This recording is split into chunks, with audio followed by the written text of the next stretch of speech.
are your plans for this Friday? The movies? A show? Dinner with a hot date? A night out on the town? Or maybe your favorite band is performing?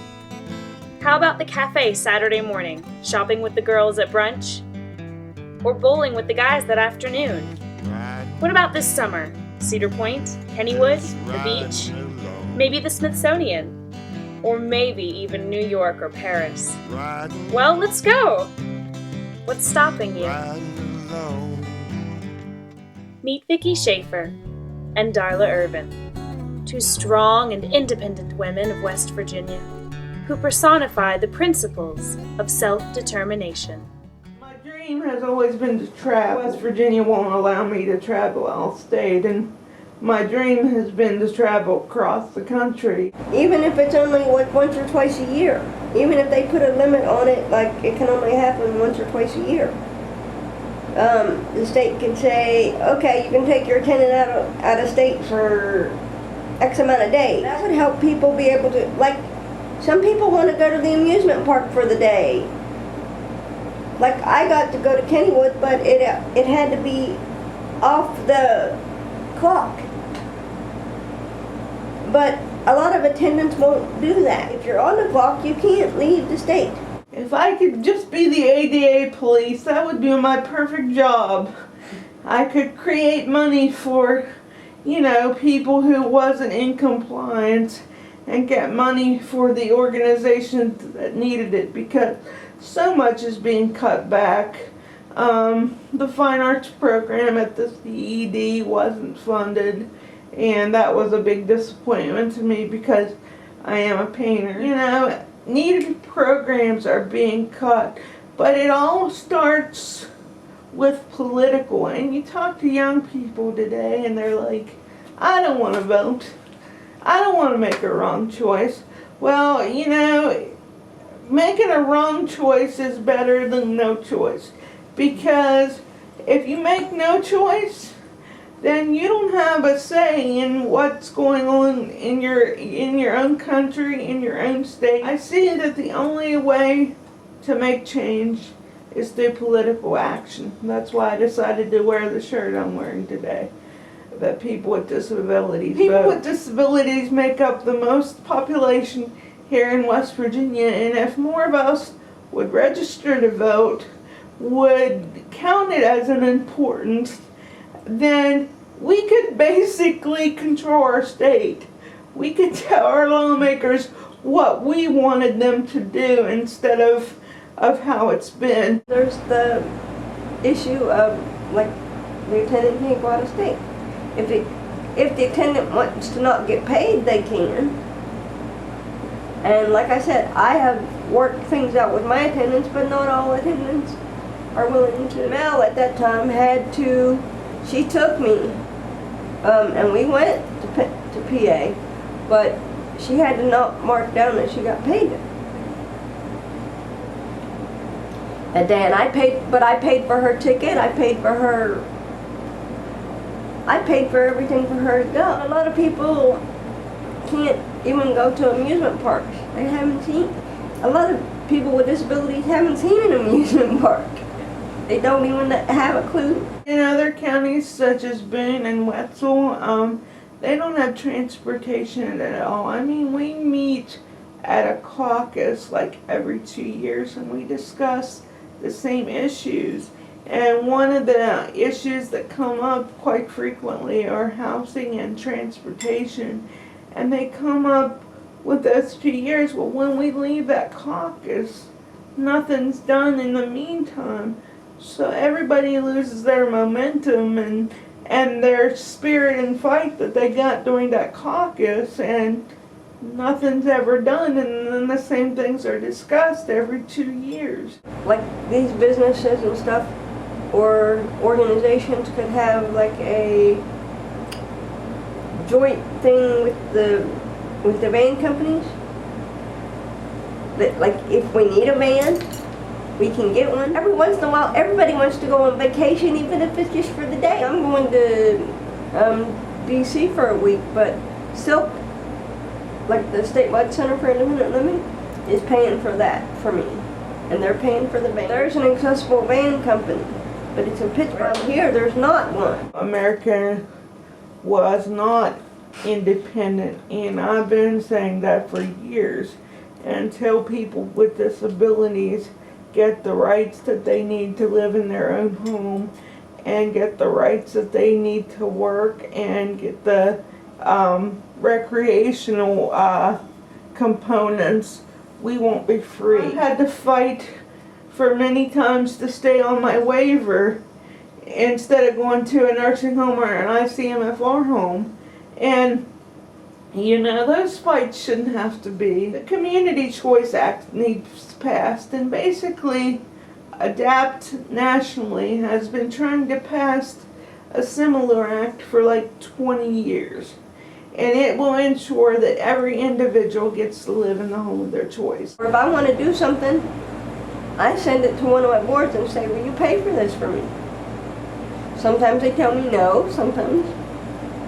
But if they say yeah, then they normally pay for Christina's attendance service. And they'll pay like 16 hours a day, which is fine, because I'm not asking for the whole 24 because I don't expect for them to pay for sleeping hours. People have this misconception that people with disabilities just get stuff because it's taken out of their taxes. We don't just get stuff. We have to fight for it. I have a stage 1 decubulous sore right now, which I'm fighting to get a cushion for, and they denied me the cushion. And if this sore gets worse, it could kill me. I have a depth perception issue. Which is, okay, like the different types of floor. Where the floor meet, when you get around that, I can't see where the steps are. So Christina or Mel or whoever's with me, or Kevin, it could be anybody, but whoever's with me has to stand in front of those steps and say, don't go any farther, Dee, because I ain't knocking you, because otherwise I'm going to be picking you up at the bottom of the steps. Your average society that doesn't have anything to do with the disability community thinks that we're just given things, and that's totally not true. And I hear people saying, you get your wheelchair for nothing. I say, no, I get my wheelchair at a very huge sacrifice. I have to fight for it every 5 years. If it breaks down and Medicaid doesn't want to pay for it, then I have to fight. Everything is a fight and a struggle. And that's what society doesn't get. I've been trying to go to art galleries for years. Even we have a problem of going to doctors out of state. They don't want us going to doctors out of state. Well, we don't have a doctor here that specializes in cerebral palsy, and I've had several broken bones, and I want to go see a doctor who specializes in cerebral palsy. When I was pregnant for Wesley, my mom and my stepdad said they had to sit in the frying pan with me, and I'm like, who said? They ended up doing it that way because they made it that way, because it's like because my house wasn't set up where I could do it. They took him from me for a long time. I didn't get him until he was 7. My family wanted to focus on the things that I couldn't do. I was supposed to walk around all the time at home. Okay, walking around isn't conducive to carrying a baby around or doing anything else for me, because I gotta use my walker I gotta hold on to my walker with both hands. How am I supposed to hold on to a kid? Bureau for Medical Services, who does the MRDD waiver, and DHHR, which is the Department of Health and Human Resources. They create the waiver. They're the ultimate deciders of who does what. My mom tried to teach me to give him a bath in a sink, in a kitchen sink. It was normal height, and I'm standing up at the kitchen sink. If I can't hold my own balance, what makes you think I'm gonna hold a baby and try to give them a bath? Christina knew me as a teenager, and she knew some of the things that my mom did, and she's like, what? Because, I mean, you would know, anybody would know if, because I have a balance issue anyway. So you don't expect me to give a baby a bath in the kitchen sink. My family wasn't really willing to work with me to figure out how I could do things. They just said I didn't want to do it. Yeah, you're right. I didn't want to do it because I didn't want to hurt him. Family basically just said, you can't do it. They said you can't do it because you can't cook, you can't do this, you can't do that. I still can't cook, and I live on my own. Christina cooks for me. Christina does the things that I can't do. When Wesley was little, I couldn't hold him and walk around. I would have had to use a chair. But see, but that's one of the things that my family did. They took the things away from me. Because I had it, but it was outside or it was in the storage area. Ken had to fight my mom for 3 months to get her to give me the power chair out of storage. My mom would ground me at 27 years old. Apparently they told someone, I don't know who, told my mom I had the mind of a 12-year-old. Well, yeah, I've got the mind of a 12-year-old if the only thing I can do is sit there and watch soaps all day. Instead of trying to teach me the things they needed to know, they didn't want to do that. I did have friends, and as she says, her attendants are not supposed to help me in doing what, maybe if I need doctor or whatever, that they aren't supposed to help me, but most of them were good friends of ours, and we're more than willing to help out. It's not that I can't do for him. I can help him get food. I can help him do all that stuff. But I can't drive him. I can't, I may need help. I may be able to give him a bath, but I don't want to do it without my attendant there. Right now, one of the things that they need to put in the services for us, because they seem to think that we can't have a family, is they've got a stipulation that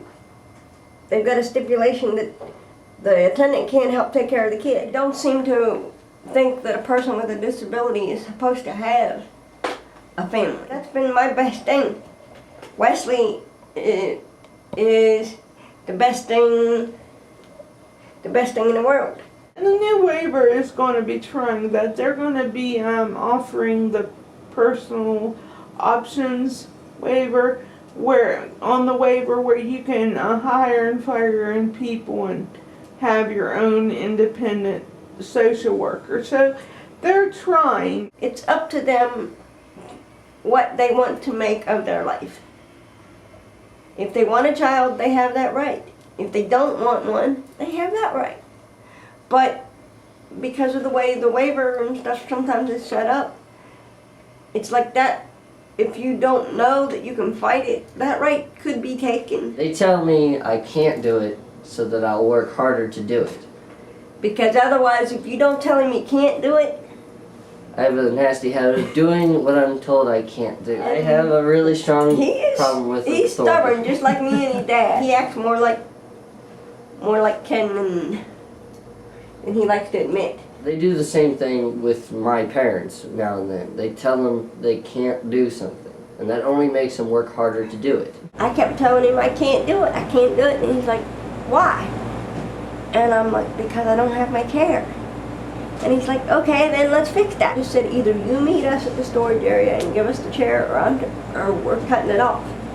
We're cutting the lock off of it, and we're going to get it. I don't believe that social workers are working to their full capacity to help people with disabilities. They just wear the title, and I'm not saying all.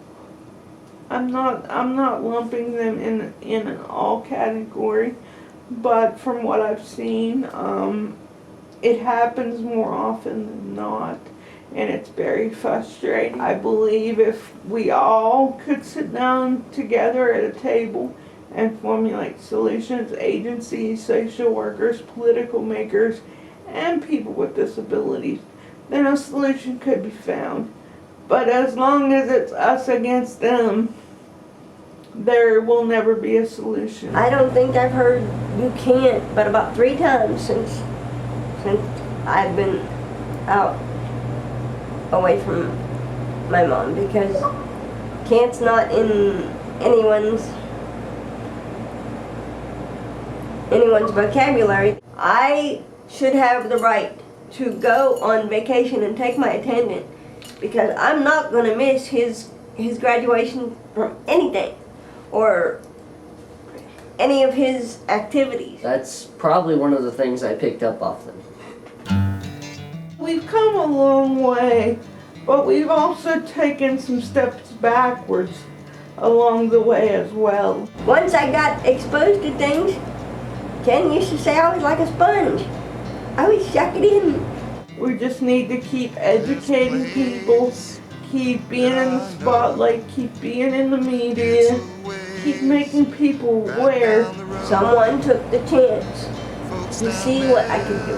Live life slow. Down that valley is where I long to go. Where I long to go. And it's there beneath springtime skies. I look out, see those hills on high. If I get a fourth look in my eye, take me back where I come from when I die. You can bury me neath the willow tree and the green grass so tall. Bury beneath the willow tree. What are your plans for this Friday? Lay me down, dream things I've seen, things I've seen. Yeah, yeah, yeah, yeah, yeah, yeah. Amy Lou, where are you? Remembering when skies were blue, down where tumbling waters are sweet, where tumbling waters are sweet. And if you